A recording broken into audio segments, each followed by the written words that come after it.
बिस्मिल्लाहिर्रहमानिर्रहीम। मैं बाज़ार हुस्न में पैदा हुई थी।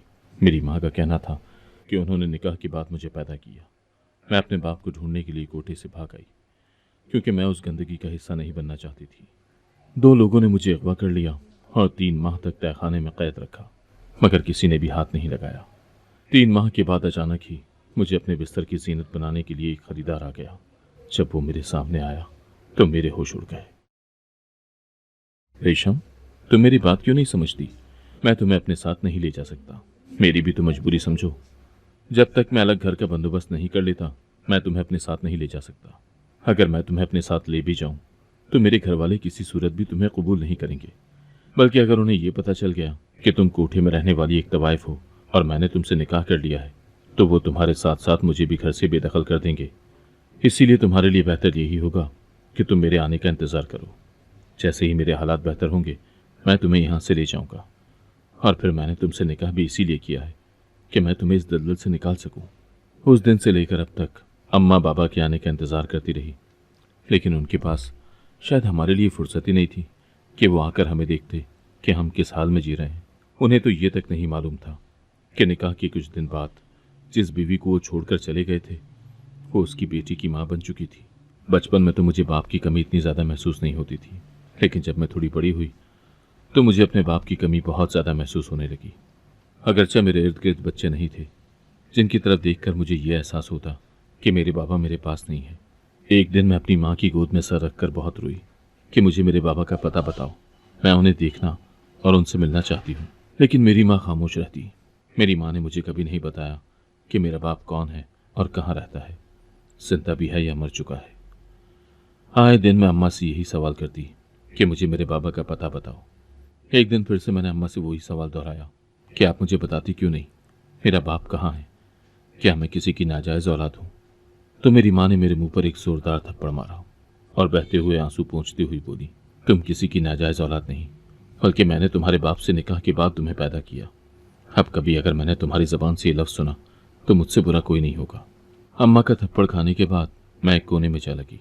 अम्मा के थप्पड़ का मुझे ज़रा बराबर भी दुख नहीं था, बल्कि मैं तो बहुत खुश थी, क्योंकि मेरी माँ ने मुझे निकाह के बाद पैदा किया।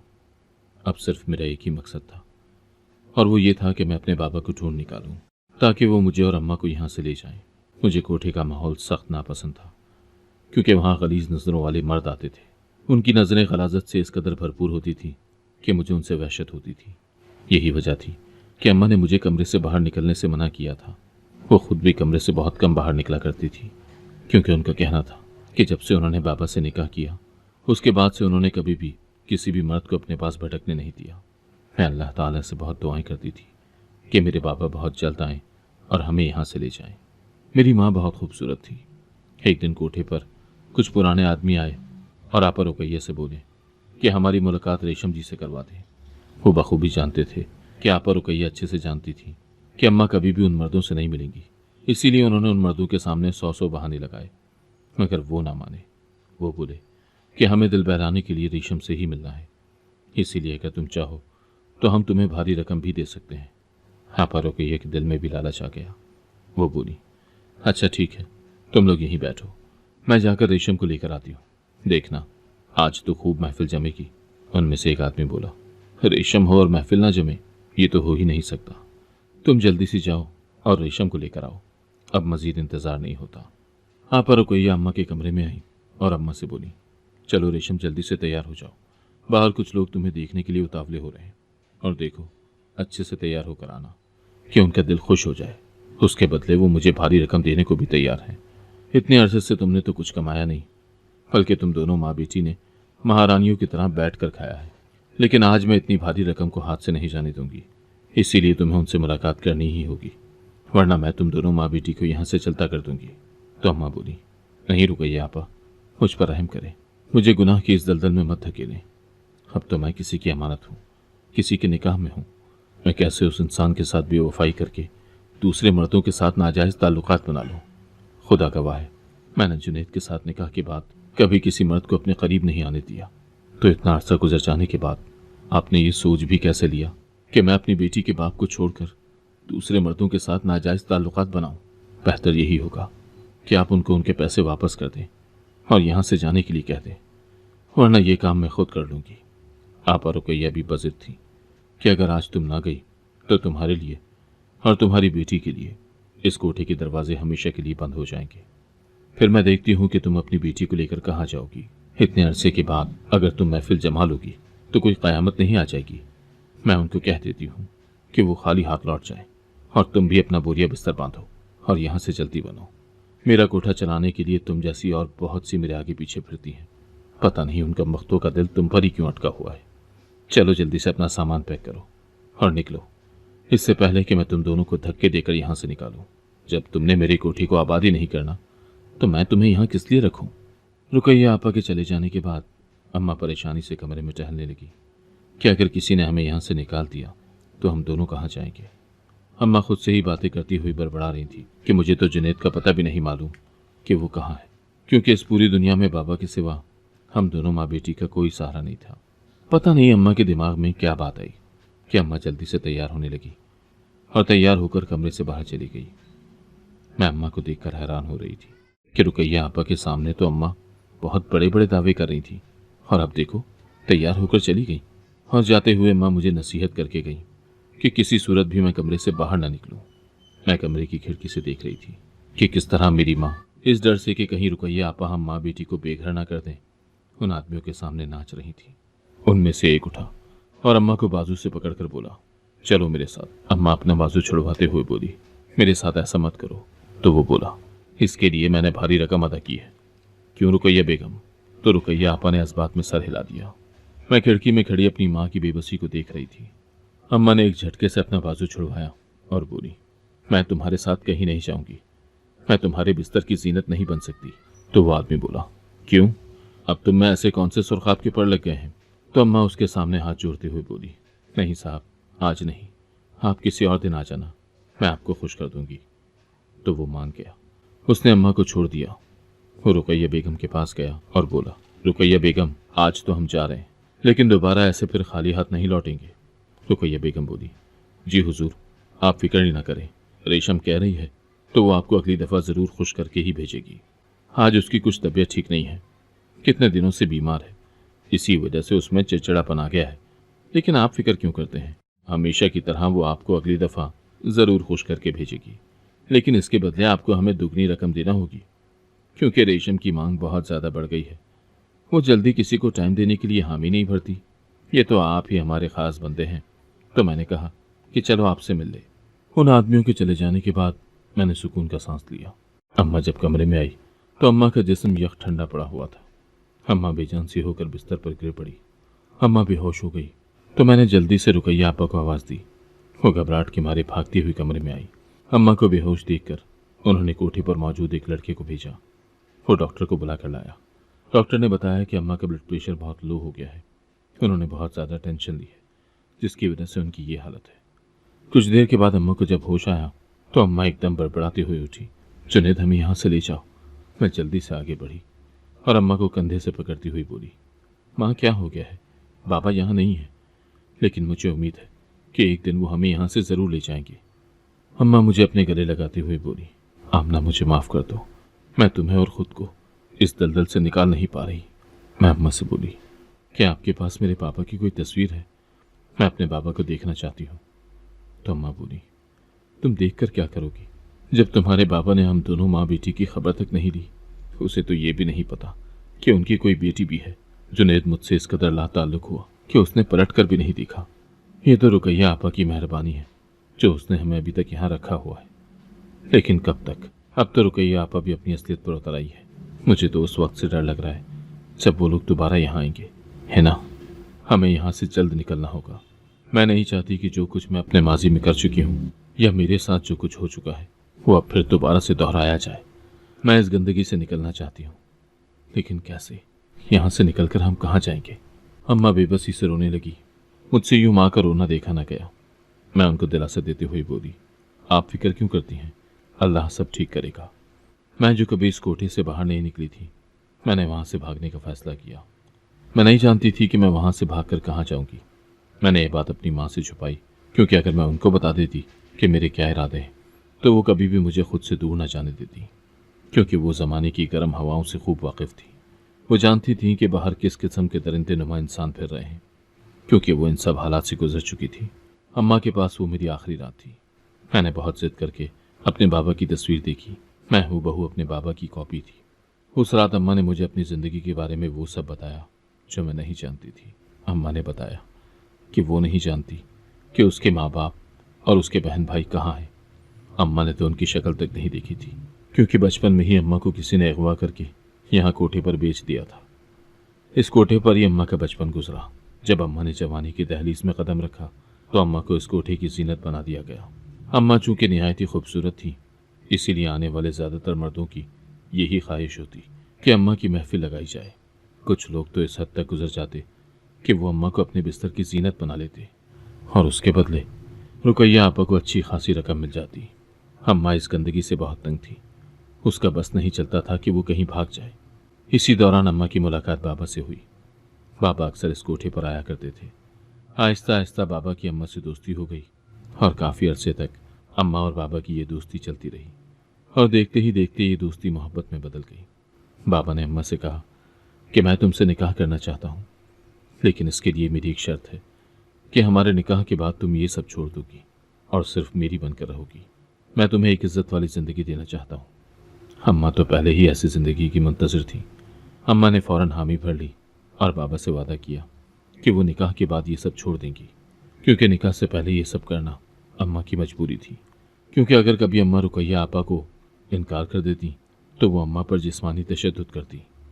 बाबा रुकैया आपा को भारी रकम देकर अम्मा को अपने साथ बाहर ले जाया करते। बाबा और अम्मा ने रुकैया आपा से छुपकर निकाह कर लिया।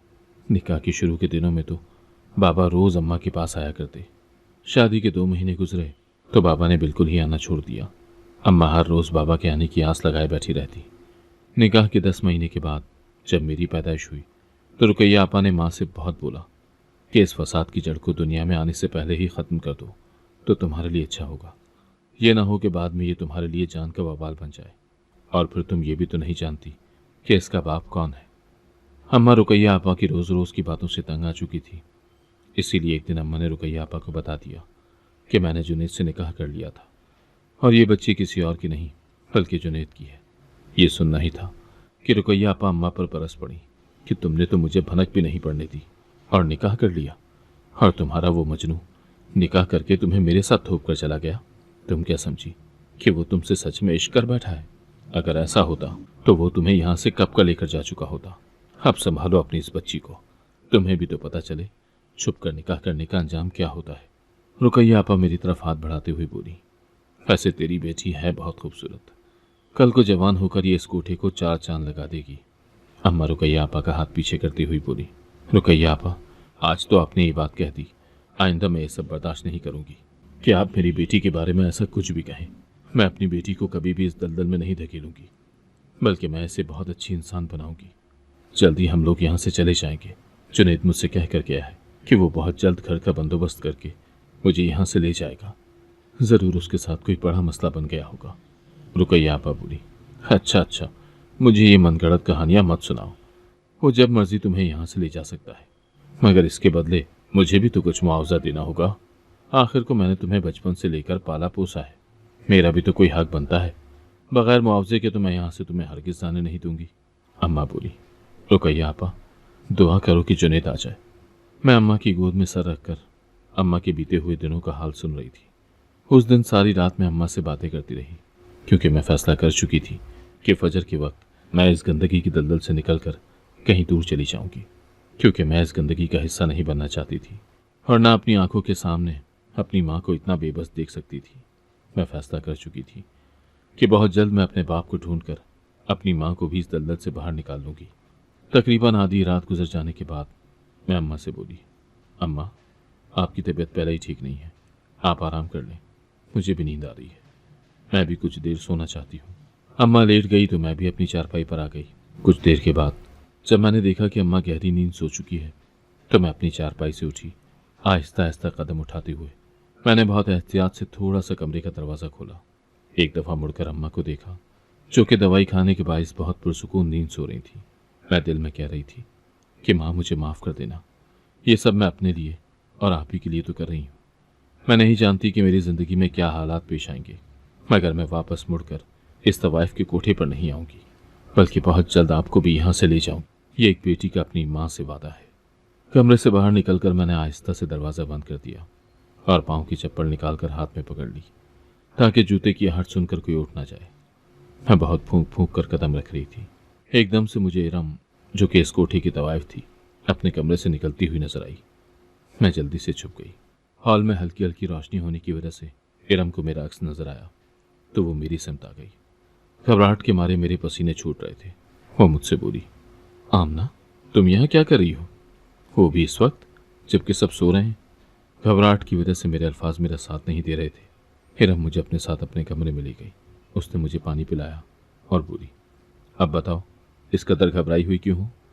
मैं बोली, इरम बाजी, मैं यहाँ से भाग जाना चाहती हूँ। मैं इस कोठे से इस कदर दूर जाना चाहती हूँ जहाँ कोई मुझे तवाइफ की बेटी कहकर ना बुलाए। मगर मैं जानती हूँ, अगर मैंने यहाँ से जाने की कोशिश की तो कोई भी मुझे यहाँ से निकलने नहीं देगा। इसीलिए मैं रात के अंधेरे में ये कोठा छोड़कर जा रही हूँ। मेरी किस्मत ने मेरा साथ नहीं दिया और आपने मुझे देख लिया। मैं जानती हूँ कि अब आप रुकैया आपा को बताएंगी। फिर इरम बोली, नहीं, मैं रुकैया आपा को कुछ नहीं बताऊंगी। मैं तो इस बात पर खुश हूँ कि जो कदम हम में से कोई भी नहीं उठा पाई वो तुम उठा रही हो। इरम बाजी बोली, फजर की अजान होने वाली है। इससे पहले कि सब उठ जाएं, तुम जल्दी से निकलो। 1 मिनट, तुम यहीं पर रुको, मैं देख कर आती हूँ कि बाहर कोई है तो नहीं। बाजी उठी और आहिस्ता आहिस्ता कदम उठाते हुए बाहर की तरफ चल पड़ी। कुछ देर के बाद जब वो वापस आई तो उनके पास एक बड़ी सी चादर थी। हिरम बाजी ने वो काले रंग की चादर मेरे ऊपर दी और बोली, आमना, जल्दी निकलो यहाँ से, इससे पहले कि कोई यहाँ आ जाए और तुम्हारे लिए मुश्किल खड़ी हो जाए। तुम मेरी तरफ से बेफिक्र रहो, मैं किसी को भी कुछ नहीं बताऊंगी। मैं उठी और तेज तेज कदम उठाती हुई कोठी की दहलीज अबूर करके रोड पर चली गई। मेरे दिमाग में बार बार अम्मा का ख्याल आ रहा था कि पता नहीं मेरी गैर मौजूदगी में उनका क्या हाल होगा, वो खुद को कैसे संभालेगी। मैं पैदल ही चलती जा रही थी। सुबह का उजाला हर तरफ फैल चुका था। सड़कों पर गाड़ियां रवां दवां थी। मेरे सिवा सड़क पर कोई भी नजर नहीं आ रहा था। मैं खुद को चादर में समेटे अपने इर्द गिर्द से बेखबर चलती ही जा रही थी। मुझे तो ये तक नहीं मालूम था कि मेरी मंजिल कहाँ है और कहाँ जाकर मुझे ठहरना है। चलते चलते जब मैं थक जाती तो किसी सायादार जगह पर कुछ देर के लिए आराम की गर्ज से बैठ जाती। मुझे कोठे से निकले काफ़ी देर गुजर चुकी थी। पैदल चलने की वजह से भूख मुझे सताने लगी। मैंने चारों तरफ नज़र दौड़ाई तो मुझे कहीं भी कोई होटल या ढाबा दिखाई ना दिया। भूख भी इस कदर शिद्दत से लगी हुई थी कि मुझसे अब चला भी नहीं जा रहा था। हिम्मत करके मैं वहाँ से उठी और लड़खड़ाते कदम उठाती हुई चल पड़ी। सड़क के पार मुझे एक होटल का बोर्ड लगा हुआ दिखाई दिया। मैं सड़क क्रॉस करके उस पार चली गई। होटल पर मर्दों की भीड़ थी। मैं मर्दों की परवाह किए बगैर आगे बढ़ी। 2 रोटियों के साथ मैंने सालन लिया और साइड पर बैठकर खाने लगी। मेरे खाने का अंदाज कुछ ऐसा था कि मर्द मुझे अजीब नज़रों से देख रहे थे। मैं ऐसे खा रही थी कि जैसे मैं बरसों की भूखी हूँ। खाना खाने के बाद मैं इरमबाजी को दुआएं देने लगी, जिसने मुझे आते हुए कुछ पैसे दिए थे। अगर वो पैसे ना देती तो शायद मैं भूख से ही मर जाती। खाना खाने के बाद मैं बेंच पर बैठी सोच रही थी कि अब मैं कहाँ जाऊँ। इस इतनी बड़ी दुनिया में ना तो मैं किसी को जानती हूँ और ना ही कोई मुझे जानता है। मैंने तो सिर्फ अपने बाबा की तस्वीर देखी थी। पता नहीं वो दुनिया के किस कोने में बैठे होंगे। दिन ऐसे ही गुजर गया और शाम के साए ढलने लगे। चरिंद परिंद और इंसान अपने घरों को लौटने लगे, लेकिन मेरा तो कोई घर ही नहीं था जहाँ कोई मेरे लौट आने का मुंतज़िर होता। और हर आता जाता इंसान मुझे हैरत भरी निगाहों से देख रहा था। जवान लड़की का इस टाइम सड़क के किनारे बैठे होना हैरत वाली बात ही थी। रात के अंधेरे काफ़ी गहरे हो चुके थे। मैं तन्हा बेंच पर बैठी चादर से मुंह छुपाए आते जाते लोगों को देख रही थी कि कुछ औबाश लड़के मेरे आसपास चक्कर लगा रहे थे। मैं जल्दी से वहाँ से उठी और आबादी की तरफ चलती। मैंने सोचा कि शायद मैं तन्हा बैठी हूँ, इसीलिए ये लड़के मेरे आसपास चक्कर लगा रहे हैं। मैंने सोच लिया था कि मैं किसी के घर काम करके अपना गुजर बसर करूँगी और साथ साथ अपने बाबा को भी तलाश करूँगी। मगर मैं ये सब जितना आसान समझ रही थी उतना ही ज़्यादा मुश्किल था। मैंने कई घरों के दरवाजे खटखटाए और उनसे बोला कि मुझे काम पर रख लें। बदले में मैंने सिर्फ 2 वक्त की रोटी मांगी, लेकिन कोई मुझे अनजान को काम पर रखने के लिए तैयार ना था। मैं पागलों की तरह इधर उधर देखती रही कि मैं कहाँ जाऊँ। गली के आखिर पर मुझे एक बोसीदा और टूटा फूटा घर नजर आया। मैं तेज तेज कदम उठाती उस घर की तरफ चल पड़ी। पैदल चल चलकर मेरे पाँव में छाले पड़ चुके थे। जब मैं उस घर के करीब पहुंची तो घर की हालत देखकर लग रहा था जैसे बरसों से यहाँ कोई ना आया हो। घर की टूटी हुई दीवार फलांकर मैं अंदर चली गई। पूरा घर घुप अंधेरे में डूबा हुआ था। चांदनी रातें होने की वजह से सहन में रोशनी थी। उस घर में बहुत से कमरे थे। हैरत तो मुझे तब हुई जब मैंने एक दरवाज़ा खोलकर देखा तो वो सामान से लदा पड़ा था। मैं रात गुजारने के लिए उस घर के बरामदे में अपनी चादर बिछाकर लेट गई। मुझे पता ही न चला कि कब मेरी आंख लग गई। सुबह जब मेरी आंख खुली तो हर तरफ रोशनी फैल चुकी थी। मैंने जल्दी से चादर ली और उस मकान से बाहर निकल गई। खुदा का शुक्र अदा किया जिसने मुझे सर छुपाने के लिए और रात गुजारने के लिए छत अता की। सुबह से चलती चलती मुझे दोपहर हो गई। थक कर एक जगह बैठी तो दो आदमी आकर मेरे मुकाबिल बैठ गए। मैं उन्हें मशकूक नज़रों से देख रही थी। उन्होंने मेरे मुंह पर रुमाल रखा जिससे मैं बेहोश हो गई और मुझे पता ही न चला कि वो मुझे कहाँ ले गए। जब मुझे होश आया तो मैंने खुद को एक तहखाने में बंद पाया जहां अंधेरा ही अंधेरा था और रोशनी का नामो निशान तक नहीं था। मेरा सर बहुत भारी हो रहा था और चक्कर आ रहे थे। मैं हैरानगी से अपने इर्द गिर्द देख रही थी कि ये कौन सी जगह है। अभी मैं ऐसी कश्मकश में थी कि एकदम से तहखाने का दरवाज़ा खुला और एक औरत अंदर दाखिल हुई। फौरन से दरवाज़ा दोबारा बंद कर दिया गया। मैं उस औरत से बोली, आप कौन हैं और मुझे यहाँ किस लिए लाया गया है? मैंने एक ही सांस में उससे कई सवाल कर डाले। मेरे सब सवालों का उसके पास एक ही जवाब था कि मैं कुछ नहीं जानती, बस अब ये खाना खा लें। मैं बोली, अपना ये खाना अपने पास रखो, मैं नहीं खाऊंगी, मुझे जाने दो। तो वो औरत मेरी बातों को सुने बगैर खाना रखकर वापस चली गई। उसके जाने के बाद मैंने जल्दी से खाने का ट्रे अपने सामने रखा और खाना खाने लगी। कुछ ही देर में मैंने खाने का पूरा ट्रे साफ कर दिया क्योंकि मैं एक दिन और एक रात से भूखी थी। मेरे शब रोज़ ऐसे ही तारीक कमरे में गुजरने लगे। मैं रोशनी देखने को तरस गई। सारा दिन मेरा रो के गुजरता कि मुझे यहाँ से निकालो, मगर कोई भी मेरी फरियाद सुनने वाला नहीं था। अब तो मुझे अपने किए पर पछतावा होने लगा कि मैं क्यों कोठे से भागी। अगर मैं वहाँ से ना भागती तो आज इस काल कोठरी में ना पड़ी होती, बल्कि अपनी माँ के साथ होती। उधर पूरे कोठे में मेरे भागने की खबर फैल चुकी थी। रुकैया पाक बगोला होती अम्मा के पास गई और बोली, रेशम, मैं जानती हूँ तुमने ही आमना को यहाँ से भगाया है क्योंकि तुम्हें मेरे इरादे की भनक लग चुकी थी कि मैं तुम्हारी बेटी को इस कोठे का हुस्न बनाना चाहती हूँ। अम्मा बोली, रुकैया, बेशक मैं ये नहीं चाहती थी कि मेरी बेटी मेरी तरह एक तवाइफ बने, लेकिन मैं सच कह रही हूँ। मुझे नहीं पता कि आमना कहाँ गई। भला एक माँ अपनी औलाद को खुद से कैसे दूर कर सकती है। मुझे तो खुद ये फिक्र खाई जा रही है कि पता नहीं वो किस हाल में होगी। उसने तो कभी इस कोठे से बाहर कदम भी नहीं रखा था। उसे तो अच्छे बुरे का भी नहीं पता। पता नहीं मेरी बच्ची कहाँ होगी। उसने कुछ खाया पिया भी होगा या नहीं। रुकैया आपा, आपके तो इतने ताल्लुकात हैं, प्लीज़ मेरी बेटी का पता लगवाएं। रुकैया आपा तल्ख लहजे में बोली, अरे मैं क्यों करवाऊँ पता, भाग गई होगी किसी के साथ, जैसे उसका बाप तुम्हें छोड़कर भाग गया। अब तेरी बेटी भी तुझे तन्हा छोड़कर भाग गई। बड़ा मान था ना तुझे। अब मैं देखती हूँ कि तू कैसे मेरे ग्राहकों को डील नहीं करती। अम्मा रोने लगी। रोने के सिवा अम्मा के पास और कोई चारा भी तो नहीं था। अम्मा ने खुद को कमरे में बंद कर लिया। मेरी जुदाई के गम ने अम्मा को निढाल कर दिया था, क्योंकि बाबा के बाद मैंने भी अम्मा को तन्हा छोड़ दिया था। अम्मा के बगैर मैं भी तो कोई चैन की जिंदगी नहीं गुजार रही थी। मेरे दिन और रातें कांटों पर गुजर रही थी। सिर्फ एक ही औरत मुझे खाना देने के लिए आती। मैं उसकी बहुत मिन्नतें करती, उसे वास्ते देती कि मुझे यहाँ से बाहर निकाल दो, तो वो मेरे सामने अपनी बेबसी का इजहार करती कि मैं मजबूर हूँ। अगर मैंने यहाँ से निकलने में तुम्हारी मदद की तो वो लोग मुझे जान से मार देंगे। मुझे इस तहखाने में आए हुए कई दिन गुजर चुके थे, मगर मैंने उस औरत के सिवा किसी दूसरे इंसान की शक्ल न देखी। मैं ऐसी जिंदगी से उकता गई थी।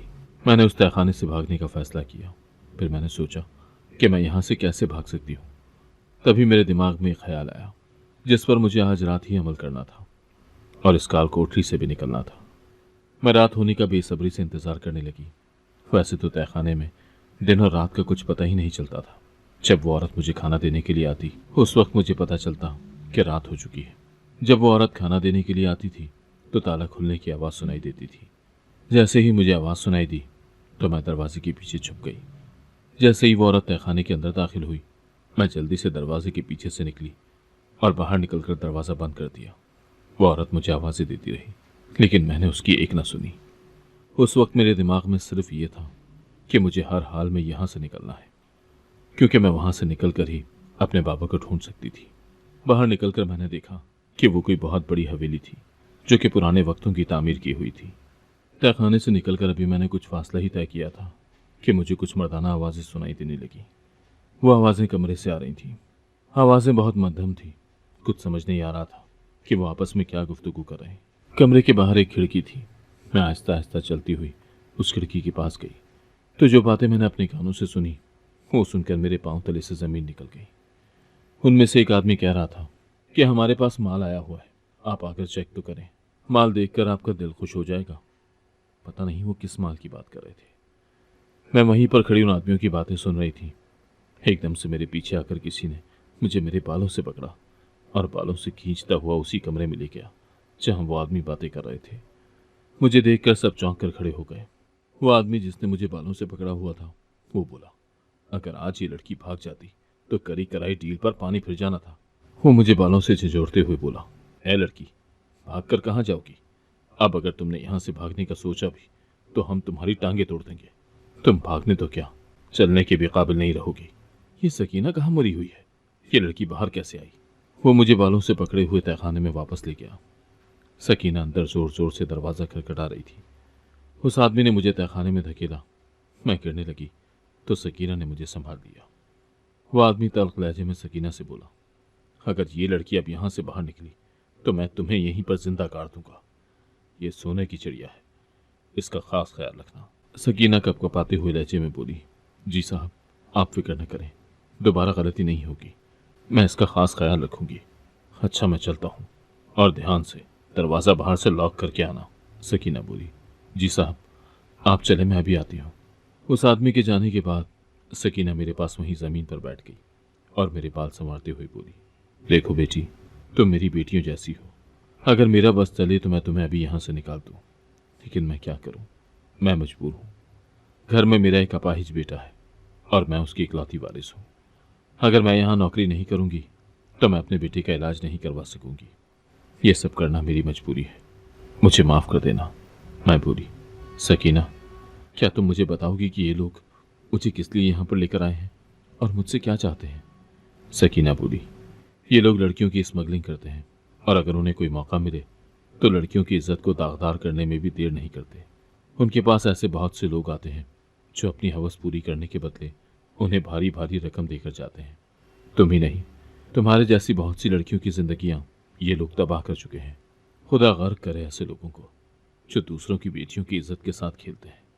सकीना की बातें सुनने के बाद मैं तो अपने हवास ही खो बैठी थी। जब मेरे हवास बहाल हुए तो मैंने अपने अल्लाह के आगे फरियाद की कि ए अल्लाह, ये मैं किस आजमाइश में आ गई हूँ। मैं उस गंदगी नुमा कोठे से बाहर निकलकर इस दलदल में आकर फंस गई हूँ। मेरी मदद फरमा दे मेरे मालिक, मुझे यहाँ से रिहाई दिलवा दे। सकीना मेरे सर पर हाथ रखते हुए बोली, बेटी, अल्लाह तुम्हारी इज्जत को महफूज रखे और तुम्हें इन दरिंदों से रिहाई दिलवाए। अब मुझे समझ आ रही थी कि वो लोग किस माल की बात कर रहे थे। ये लोग औरतों को माल समझते हैं। ये सोचकर ही मेरा दिमाग फट रहा था कि क्या इनकी नज़र में औरत जात की कोई इज्जत नहीं। कितनी ही देर में ये सब कुछ सोचती रही और बेबसी से रोने लगी। अपने किए पर मुझे बहुत पछतावा था कि अगर मैं अपनी माँ के पास होती तो वो मेरे साथ कभी भी कुछ भी गलत ना होने देती। उस दिन मुझे अपनी माँ की याद बेतहाशा आ रही थी। उस दिन के बाद से ना मुझे अपना होश रहा और ना खाने पीने का। 3 दिन से मैंने पानी का एक घूंट तक न पिया था। सकीना मुझे खाना देने के लिए तहखाने में आई तो उसके पास एक शॉपर था जिसके अंदर एक खूबसूरत जोड़ा था। सकीना वो जोड़ा मेरी तरफ बढ़ाते हुए बोली, बेटी, ये पहन लो।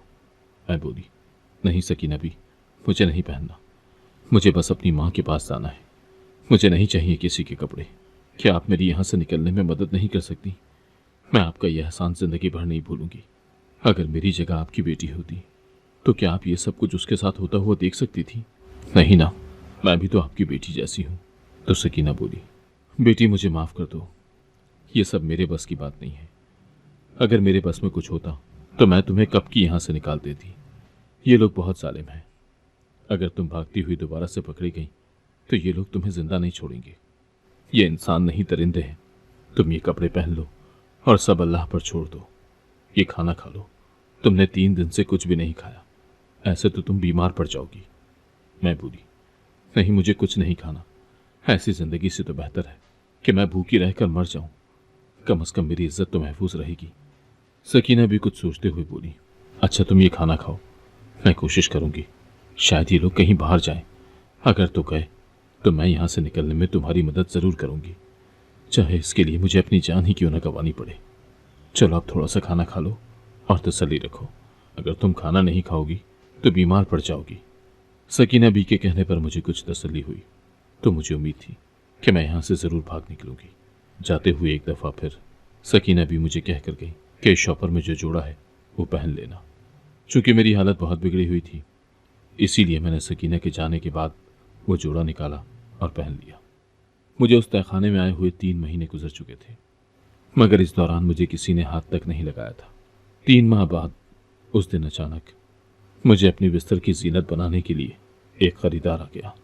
उस दिन सकीना भी बहते हुए आंसुओं के साथ तहखाने में आई और बोली, तुम्हारे लिए साहब ने ये कुछ सामान भेजा है और कहा है कि जल्दी से तैयार होकर बाहर आ जाओ। मैं हैरानगी से सकीना की तरफ देखने लगी, जो नजरें झुकाए खड़ी थी और उसकी आंखों से आंसू रवां थे। मैं समझ गई कि मुझे खरीदने के लिए कोई खरीदार आया है। मैंने खामोशी से सकीना के हाथ से वो सामान लिया, क्योंकि मेरे पास इसके सिवा और कोई चारा भी तो नहीं था। मुझे सामान देने के बाद सकीना फौरन वहां से चली गई।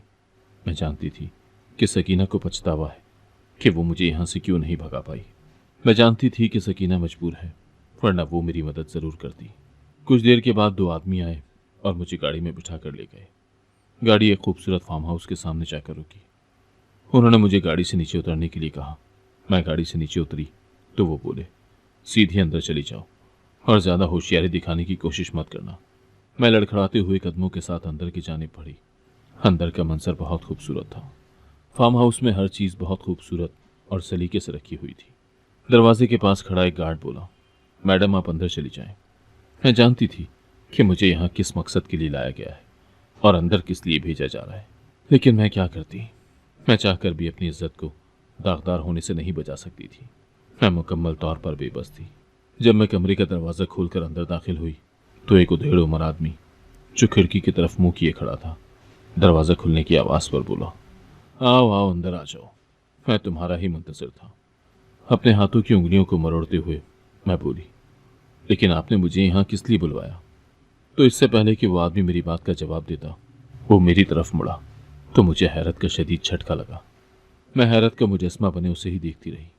मुझे यकीन नहीं आ रहा था कि मेरी दुआएं इतनी जल्द कबूल हो जाएंगी। जिस इंसान को मैं तलाश कर रही थी वो मुझे इतनी आसानी से मिल जाएगा। हैरत के साथ साथ मुझे अफसोस भी था कि ये इंसान मेरी माँ के साथ बेवफाई कैसे कर सकता है, जिसने मेरी माँ से मोहब्बत के दावे किए और निकाह के बाद उसे अपने साथ रखने का वादा भी किया, मगर उसके बाद ऐसा फरार हुआ कि बरसों अपने होने की खबर तक न दी। वो इंसान कोई और नहीं बल्कि मेरा बाप था, जो कि मुझे नहीं जानता था, लेकिन मैं उसे जानती थी क्योंकि मैंने उसकी तस्वीर अपनी माँ के पास देखी थी। मुझे यूं हैरत ज़दा देखकर वो बोला, तुम मुझे इतनी हैरत से क्यों देख रही हो? मैंने कहा, शायद इसलिए क्योंकि आप मेरे बाबा जैसे लगते हैं। तो वो बोले, तुम्हें क्या लगता है मैं तुम्हारी ऐसी बातों से पिघल जाऊंगा और तुम्हें छोड़ दूंगा? मैंने तुम्हारी बहुत भारी रकम अदा की है। तो मैं बोली, वैसे कितनी अजीब बात है ना, एक बाप ने ही अपनी बेटी को खरीदने के लिए उसकी रकम अदा की है। तो वो बोले, मेरी कोई बेटी नहीं है, तुम क्यों ज़बरदस्ती का रिश्ता बना रही हो? मैं अपनी आंखों में आया आंसू साफ करते हुए बोली, बाबा ये ज़बरदस्ती का रिश्ता नहीं, ये तो खून का रिश्ता है जो मेरा आपके साथ है। शायद आपको याद ना हो, आपने रेशम नामी तवाइफ से निकाह किया था। निकाह के कुछ दिन बाद आप उसे हमेशा के लिए छोड़कर चले आए। आपने तो जाकर दोबारा ये तक नहीं देखा कि वो किस हाल में जी रही है। आपने जो उससे मोहब्बत के दावे किए थे, क्या वो सब झूठे थे? मैं उसी रेशम की और आपकी बेटी हूँ। मैं उस कोठे से भाग निकली क्योंकि मैं उस गंदगी का हिस्सा नहीं बनना चाहती थी। मैं नहीं चाहती थी कि कोई मुझे तवाइफ की बेटी कहकर बुलाए। इसीलिए अपने बाबा को ढूंढने के लिए यहाँ वहाँ भटकती रही। और मेरी बदकिस्मती देखें कि मेरी किस्मत ने मुझे अपने बाप से किस तरीके से मिलवाया। मैंने सोचा भी नहीं था कि मेरा बाप दूसरों की बेटियों की इज्जत इस तरह दागदार करता होगा। और अल्लाह की करनी देखें, आज उसने आपको खुद की बेटी के सामने ला खड़ा किया। अगर आज आपको मैं ना बताती तो शायद आप मेरे साथ भी वही सब कुछ करते जो दूसरों की बेटियों के साथ करते आ रहे हैं। बाबा बोले, मैं कैसे यकीन कर लूं कि तुम मेरी ही बेटी हो? मैंने कहा, मेरी माँ एक तवाइफ हो सकती है लेकिन धोखेबाज कभी नहीं हो सकती। आपके साथ निकाह के बाद से मैं अपनी माँ की पाक दामनी की गवाही देती हूँ। आपको नहीं पता, आपसे निकाह के बाद मेरी माँ की जिंदगी रुकैया आपा ने किस कदर अजीरन कर रखी है। मगर मैं आपको ये सब क्यों बता रही हूँ? आपकी तरफ से तो वो जिए या मरे, आपको इससे कोई फर्क नहीं पड़ता, क्योंकि अगर ऐसा होता तो आप जरूर उनकी खैर खबर लेते, यूं मेरी माँ को बेसहारा न छोड़ते। शर्मिंदगी के मारे मेरे बाबा की नजरें झुकी हुई थी। वो बोले, बेटी मुझे माफ कर दो, मैं तुमसे इस कदर शर्मिंदा हूं कि शर्मिंदगी के मारे तुम्हारे सामने अपनी नजरें भी नहीं उठा पा रहा।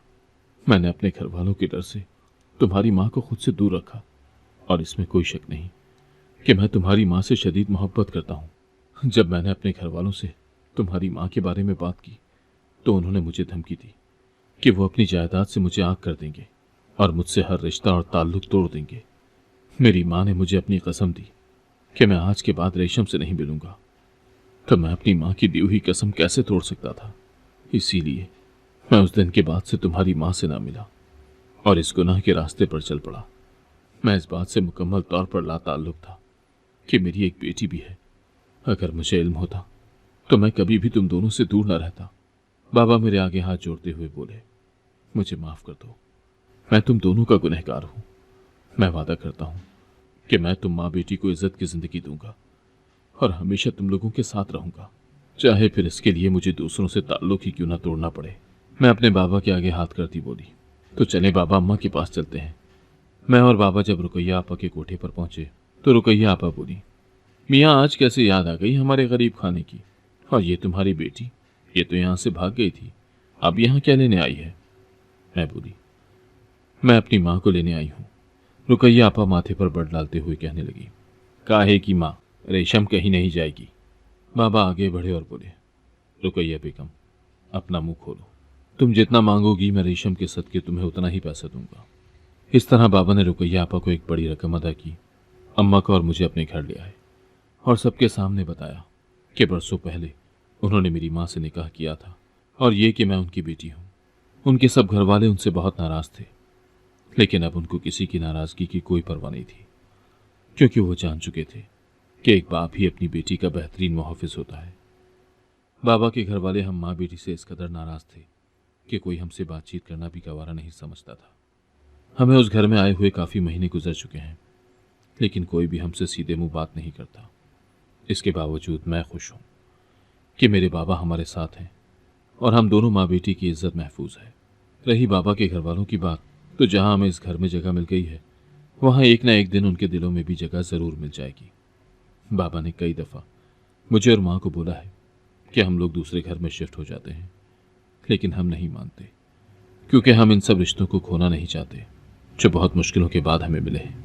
मैं बाबा से बोली, बाबा, हम बहुत जल्द आपके घर वालों के दिलों में जगह बना लेंगे और वो दिन मेरे लिए किसी बहुत बड़ी खुशी से कम नहीं होगा। अगर आपको आज की कहानी पसंद आई है तो वीडियो को जरूर लाइक कीजिएगा और अपने दोस्तों के साथ भी शेयर कीजिएगा। और हाँ, अगर आपने अभी तक हमारा चैनल सब्सक्राइब नहीं किया तो जरूर सब्सक्राइब करें। मिलते हैं कल एक नई और दिलचस्प कहानी के साथ। अल्लाह हाफिज।